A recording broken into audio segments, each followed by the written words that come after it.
All right, let's just dive right into this because I need you to completely erase the story we've all been told about Avengers Endgame. Seriously, forget it.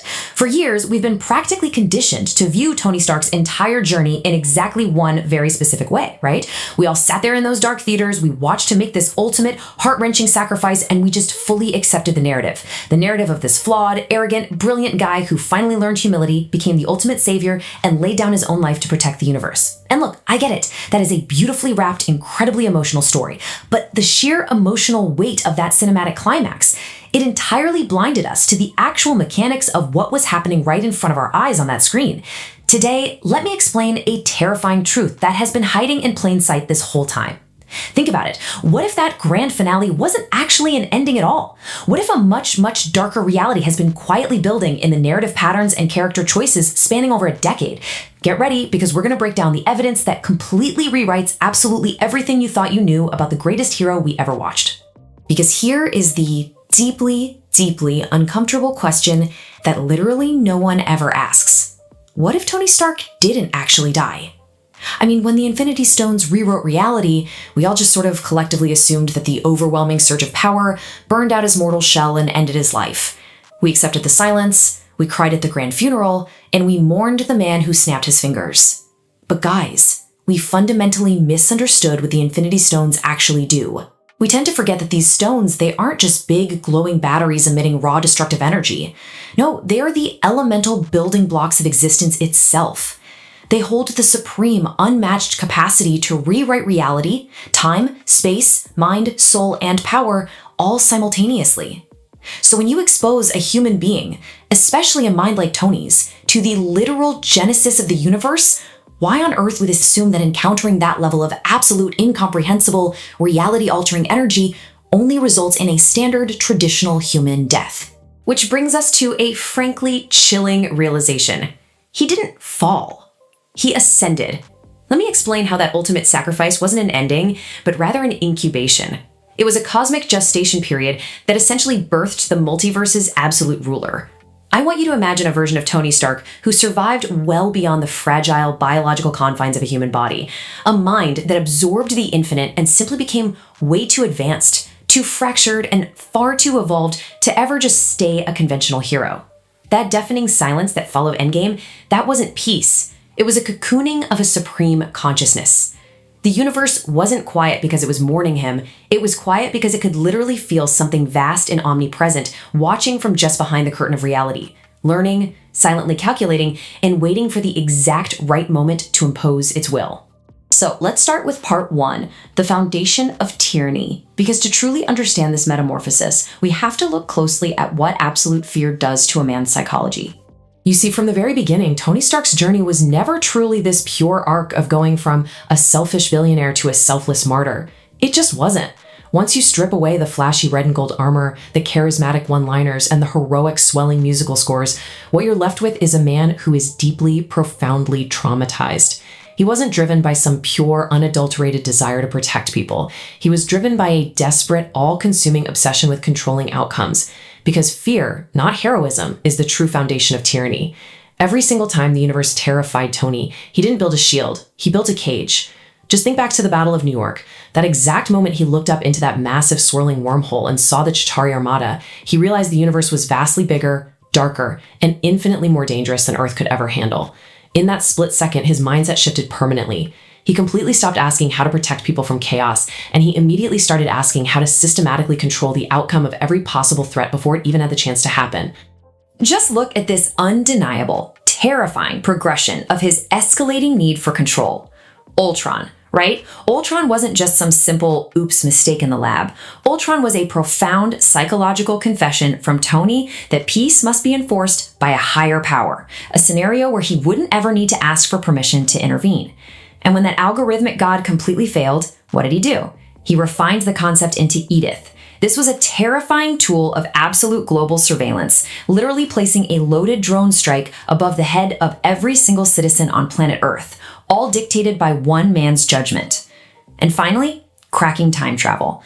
We treat this like a clever scientific solution to defeat Thanos, but actually, it was the final, irreversible leap into playing God. By unlocking the ability to navigate the quantum realm, he granted himself the power to rewrite consequences entirely, to undo the natural laws of the universe, and to arbitrarily decide which timeline even deserved to survive. Guys, that is no longer the path of a hero. That is a highly calculated ascension to godhood. And that brings us to part 2, the mind beyond the body. Let's really examine the ultimate evolution of a man who outgrew his own humanity. So the movie painted this beautifully tragic picture for us during the climax of Endgame. Tony looks at Thanos, delivers that iconic line, snaps his fingers, and the universe is saved. But they only showed us the death of a physical body. Let me break down the exact agonizing mechanics of what that snap actually entails. No human had ever successfully channeled the full effect of all 6 stones simultaneously before. And Tony did this through a highly advanced nanotech-enhanced body, filtered through an incredibly powerful arc reactor, all while being completely saturated in quantum energy exposure from their recent time heist.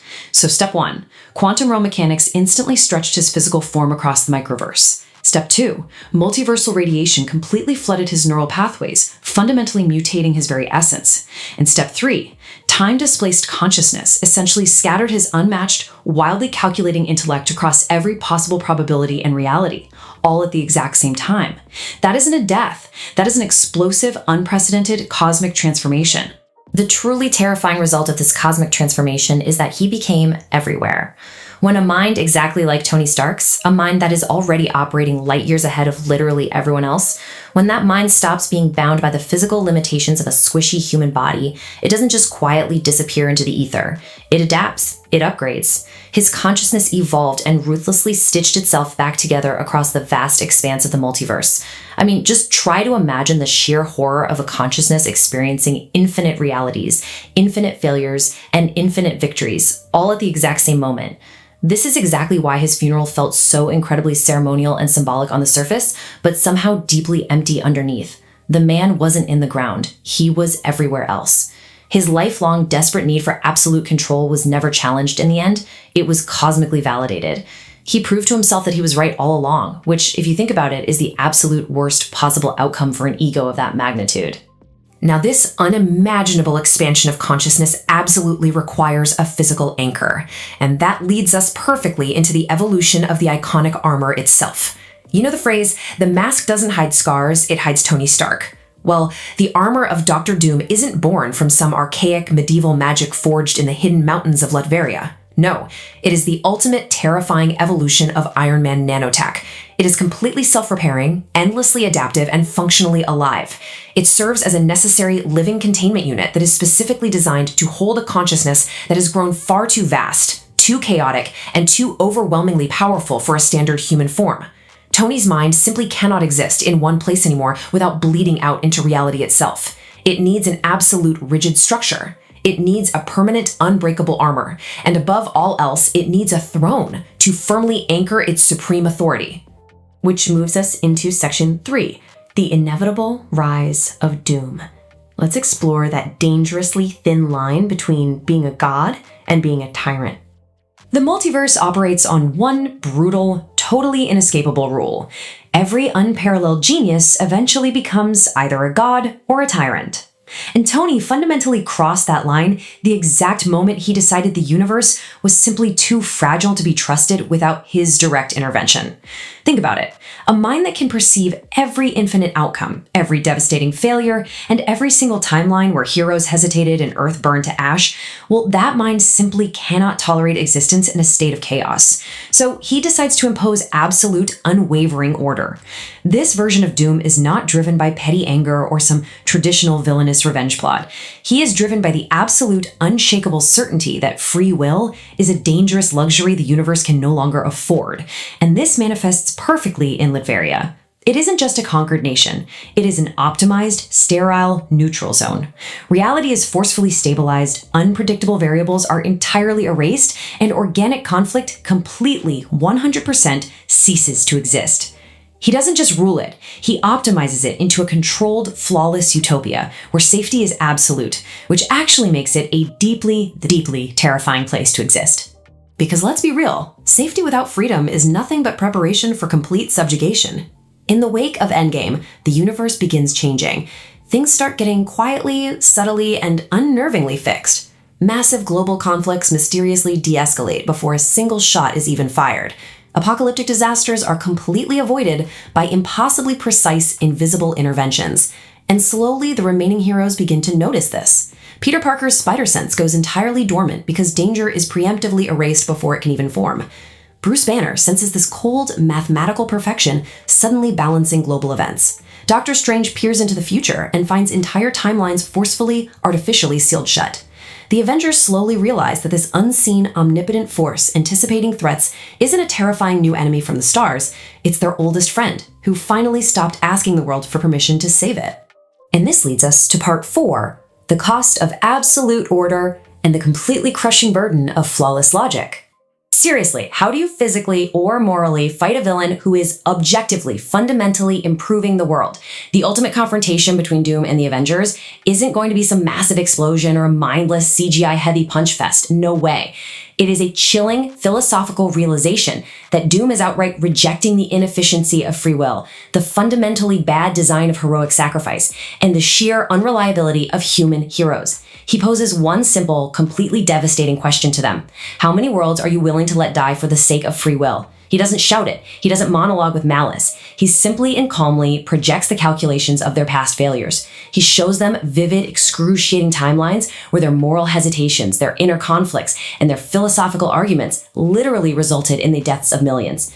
And then he shows them the stark contrast. Timelines where he intervened early, violently removed choice, forced absolute peace, and every single person lived. He presents flawless, suffocating logic. I want you to truly feel the devastating emotional weight of this confrontation. They aren't just fighting a dictator. They are literally arguing with a ghost. Opposing him feels like a profound betrayal of the very savior who gave them their lives back. Yet supporting him feels like entirely surrendering your own soul. The Avengers find themselves staring into the cold metal eyes of a man who is utterly bone-deep exhausted by the crushing burden of always being right. You can hear it in the careful intention of his voice. That exact same heavy, frustrated sigh Tony Stark carried every time the world proved his worst, most paranoid fears to be true. He doesn't actually want a war with his friends. He just desperately wants compliance so they can finally be safe. Finally, part 5, the final choice. What happens when the weight of the multiverse accelerates toward an inevitable collapse? The truth is, nothing perfectly controlled can last forever against the natural chaos of existence. As the multiverse strains under the immense pressure of infinite, tightly managed variables, catastrophic incursions begin to rapidly accelerate. Realities that never should have touched begin overlapping and tearing each other apart. For the very first time since his cosmic rebirth, Doom's flawless calculated equations encounter massive resistance, not from the Avengers, but from the very fabric of existence itself. This builds into the ultimate thematic clash: perfection versus meaning. Doom is forced to face the one unpredictable variable his logic vehemently refuses to admit. Absolute control alone cannot heal reality. You need choice. The Avengers propose something reckless, deeply emotional, and profoundly human. They propose letting realities organically diverge, allowing chaos room to breathe, and letting some worlds naturally fail so that others can truly meaningfully live. Because a universe without the risk of loss or the chance to fail is just a hollow, sterile equation. And in that deeply poignant moment, the mask finally comes off. But it isn't framed as a dramatic, triumphant reveal meant to shock anyone. It happens in a moment of quiet, profound resignation. He looks at the crumbling realities and realizes the devastating truth. His greatest flaw was never his massive ego, nor was it his incredible intellect. It was the fact that he cared too much, and he trusted humanity far too little. He lost his faith that people could choose the right path without being forcefully guided by a heavy hand. Faced with the destruction of everything he tried to perfectly preserve, he does the absolute hardest thing imaginable for a man who craves control. He lets go. He willingly fractures his omnipotent consciousness, distributing his hoarded infinite power back into the chaotic, swirling void of the multiverse, not as a system of absolute control, but as a gift of infinite possibility. By sacrificing his godhood to let the universe breathe again, he leaves us with this powerful, eternal truth. The cost of freedom has never been safety. It's responsibility. As the multiverse heals, becoming wild, dangerous, and brilliantly chaotic once more, he doesn't return to the timeline as a traditional celebrated hero, nor does he truly die as a pure vanquished villain. Instead, Tony Stark and the Shadow of Doom becomes a haunting foundational myth. He becomes a cosmic whisper etched into the very fabric of reality itself, serving as a permanent warning to every timeline and every universe. A stark reminder that the line between a selfless savior who wants to desperately protect the world and a ruthless tyrant who feels compelled to rule it is dangerously, almost invisibly thin. It is the tragic culmination of what happens when absolute fear decides it knows better than hope. So, I'm going to leave you with this final, honestly chilling thought. If Tony Stark's desperate, all-consuming need to protect inherently turned him into the ultimate threat of doom, who else right now is unknowingly descending into tyranny? How many other beloved heroes are walking this exact same precarious path, operating under the absolute unshakable certainty that they are simply doing the right thing for the greater good? Think about that carefully the next time you sit in a theater. Watch a hero look up at the sky and decide what is best for the entire world.